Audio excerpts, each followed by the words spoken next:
ഞാൻ ജോസഫ് മുണ്ടഞ്ചിറ. ഞാൻ നിൽക്കുന്നത് ഭൂത്താങ്കെട്ട് എന്ന് പറയുന്ന സ്ഥലത്താണ്. ഇതാണ് ഭൂത്താങ്കെട്ട് എന്ന് പറയുന്നത് സംഭവം. ഇവങ്ങനെ ഓടിപ്പോയി കല്ലെ പിടിച്ച് പൊക്കാനായിട്ട് തുടങ്ങിയപ്പം കോഴിപ്പൂവിന്റെ രൂപത്തിൽ നിന്ന് ദേവൻ കോഴി ഓണാതിരി ചിരവൊക്കെ അടിച്ച് നീട്ടി രണ്ടൊന്ന് പൂവലാൻ കൊണ്ടുപോയി. എറണാകുളം ജില്ലയിലെ കുട്ടമ്പുഴ പഞ്ചായത്തിന്റെ 1-ാം വാർഡ്. ഇവിടെ നിന്നാണ് സ്റ്റാർട്ടിങ്. ഈ പുഴയ്ക്കപ്പുറം എറണാകുളം ജില്ലയിലെ പിണ്ടിവന പഞ്ചായത്ത്, അങ്ങോട്ട് ജനവാസ മേഖല. അപ്പോ ഇതിന്റെ ഒരു ഐതിഹ്യമായിട്ടുള്ളൊരു കഥയാണ് ആദ്യമേ പറയുന്നത്. ഉദ്ദേശം 2000 വർഷം മുമ്പ് ശിവനും പാർവതി, അതായത് ദേവനും ദേവി, അവര് കൈലാസത്തിൽ ഇരുന്നപ്പോ അവര് തമ്മിൽ ഒരു ചെറിയ വഴക്കുണ്ടായി കഴിഞ്ഞപ്പോ ദേവൻ ദേവിയോട് പറഞ്ഞു, ഇനി ഞാൻ നിന്റെ കൂടെ വസിക്കുന്നില്ല, ഞാൻ പോകുമെന്ന് പറഞ്ഞു ദേവൻ അവിടെ നിന്ന് ഇറങ്ങി. ഈ കഴിഞ്ഞപ്പോ ദേവനെ പോയി തടയാനൊന്നും ദേവി പോയില്ല. കാരണം എന്ന് കഴിഞ്ഞാല് ദേവന് ദേഷ്യം കൂടുതലാണെങ്കിൽ ഭാര്യ എന്നുള്ള പരിഗണന ഒന്നും കൊടുക്കൂല, തിരക്കണ്ണു വന്ന് പപ്പാക്കി കളയും. അതുകൊണ്ട് പേടിച്ചിട്ട് അനങ്ങാനും പോയില്ല. അപ്പൊ ദേവനൊരു കാര്യം ചെയ്തു. ഇവിടുന്ന് 9 കിലോമീറ്റർ അപ്പുറം തെക്കാരൂർ എന്ന് പറഞ്ഞ സ്ഥലമുണ്ട്. അവിടെ ഒരു വലിയൊരു അമ്പലമുണ്ട്. ഈ അമ്പലത്തിൽ പോയി തപസ് ചെയ്തിരിക്കണമെന്ന് ആഗ്രഹിച്ചിരുന്നപ്പോഴാണ് അവിടെ വഴക്കുണ്ടായത്.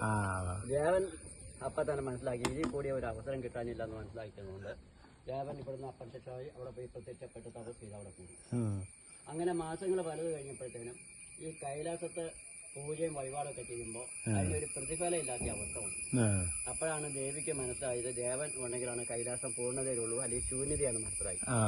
അങ്ങനെ മനസ്സിലാക്കി കഴിഞ്ഞപ്പോ ദേവനെ അന്വേഷിച്ച് ദേവി പുറപ്പെട്ടു. അങ്ങനെ പല ദിക്കിലും അന്വേഷിച്ച് നടന്ന് അവിടെ ചെന്ന് കണ്ടുപിടിച്ചപ്പോ ഈ ദേവൻ തിരിച്ചു ചെല്ലാത്തതിന് വേറൊരു കാരണം. അവിടെ ചെന്നപ്പോ ഈ ദേവനൊരു കൂട്ട് കിട്ടി. അപ്പൊ ഈ ഗംഗാദേവിനെ കൂട്ടി കിട്ടിക്കഴിഞ്ഞപ്പോ ഇവര് ഭാര്യാഭർത്താക്കന്മാരെ പോലെ ജീവിക്കുക. അത് കണ്ട പാർവതിദേവിയുടെ സർവ്വ പിടി വിട്ടു. അവര് തമ്മിൽ വഴക്കം.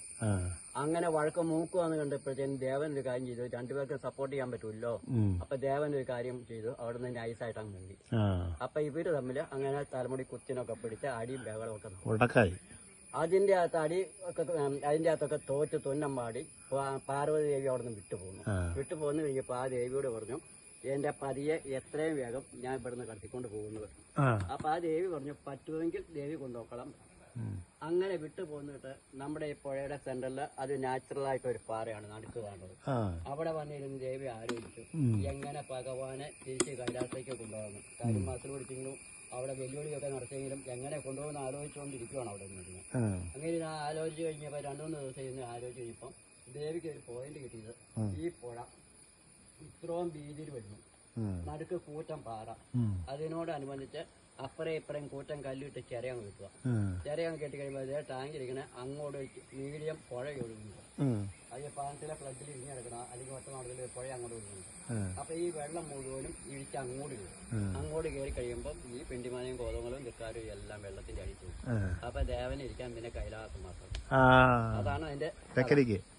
അപ്പം ഈ ദേവി ഇത്രയൊക്കെ ആലോചിച്ചെങ്കിലും ദേവിക്ക് തന്നെ ഇത് കെട്ടലും നടക്കൂല. നമ്മുടെ കേരളത്തിൽ എത്ര നദി ഉണ്ടെന്നറിയോ? 46 നീളം കൂടിയ നദി എന്ന് പറഞ്ഞാൽ അത് പെരിയാറാണ്. അത് ശിവഗിരിയിൽ നിന്ന് അല്ലെങ്കിൽ ആനമുടി എന്ന് പറയുന്ന സ്ഥലത്തുനിന്ന് ആരംഭിച്ച് ആലുവ പാതാളത്ത് പോയി അവസാനിക്കും.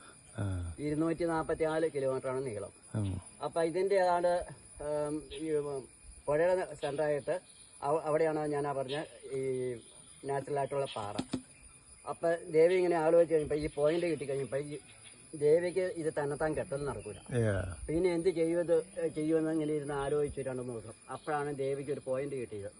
നമ്മുടെ ഈ ദേവന് ഒരുപാട് ഭൂതഗണങ്ങളുണ്ട്, അത് മുഴുവൻ ദേവന്റെ സൈന്യങ്ങളാണ്. അപ്പൊ എന്തെങ്കിലും വർക്കുണ്ടെങ്കിൽ ദേവൻ അവരെ കൊണ്ടാ ചെയ്യുന്നത്.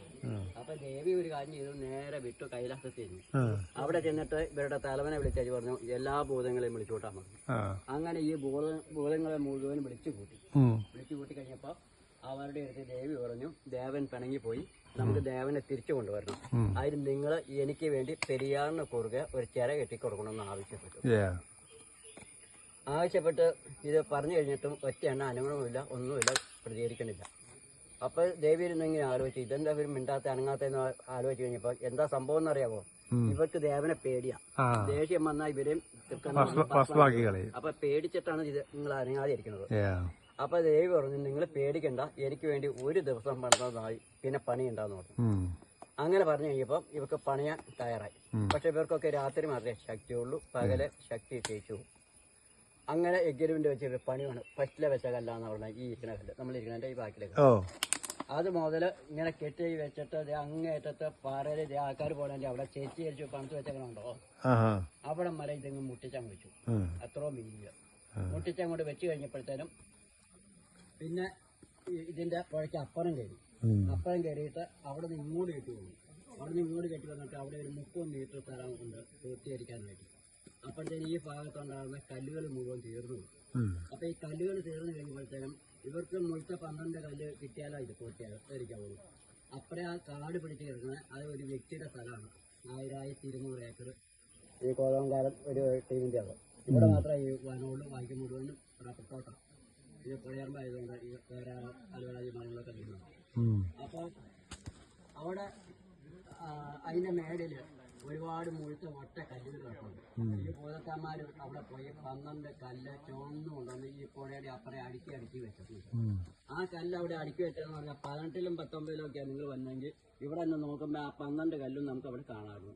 ഇപ്പൊ കാണുമെങ്കിൽ അവിടം വരെ പോയി നോക്കിക്കഴിഞ്ഞാൽ അടുത്ത ചെലപ്പോ അപ്പടെ 2 എണ്ണം കാണാം. അവള് ബാക്കി മുഴുവൻ ഇഞ്ചത്തൂർ കയറി ഇങ്ങനെ മേഞ്ഞ് നടിഞ്ഞു കൊടുക്കും ഭയങ്കര പൊക്കത്തിൽ. അപ്പൊ ആ കല്ല് അവിടെ സ്റ്റോക്ക് ചെയ്തെടുക്കുമ്പോഴത്തേനും ഇതിനോട് മടുത്തു കഴിഞ്ഞപ്പോ ഇവരുടെ നേതാവ് പറഞ്ഞു നമുക്കൊരു കാര്യം ചെയ്യാം, കുറച്ചു നേരം വിശ്രമിക്കാം. പോകാൻ നേരത്ത് വാരിപ്പറക്കി ഇട്ടേച്ച് പോകാന്ന് പറഞ്ഞ് ഇവര് വിശ്രമിക്കായിരുന്നു. അങ്ങനെ ഇരിക്കുന്ന സമയത്ത് നമ്മുടെ ഈ ദേവന് ദിവ്യശക്തി ഉള്ളതുകൊണ്ട് ദേവൻ കാര്യങ്ങൾ അറിഞ്ഞുകൊണ്ടായിരുന്നത്. ദേവൻ അപ്പൊ തന്നെ മനസ്സിൽ കണക്കൂട്ടി ഇത് ഒരു കാരണവശാലും പൂർത്തീകരിച്ചാൽ ശരിയാവില്ല എന്ന്. അതിന്റെ കാരണം ഒന്ന് ഈ പ്രദേശം മുഴുവൻ നശിച്ചു പോകും. രണ്ടാമത്തെ കാര്യം സ്വന്തം ഭാര്യയുടെ മുമ്പിൽ പരാജയപ്പെട്ട് തിരിച്ചു ചെല്ലുക എന്ന് പറഞ്ഞാൽ ദേവനെ സംബന്ധിച്ച് ഇഷ്ടമുള്ള കാര്യമല്ല. അപ്പൊ എത്രയും വേഗം ഇത് തടയണം.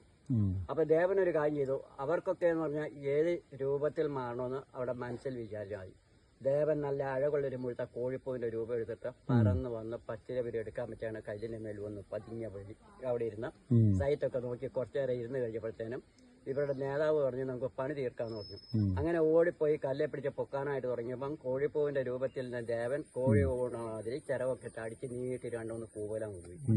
കൂവി കഴിഞ്ഞപ്പോഴത്തേന് ഇവരുടെ നേതാവ് പറഞ്ഞു പണിയൊക്കെ നിർത്തിക്കോ, കോഴി കൂവി നേരം വിളിക്കാൻ പോവാ. നേരം വിളിത്താ ഇവിടെ ശക്തി ക്ഷയിച്ചു. അങ്ങനെ പൂർത്തീകരിക്കാതെ പോയി എന്നാണ് ഐതിഹ്യം പറഞ്ഞത്.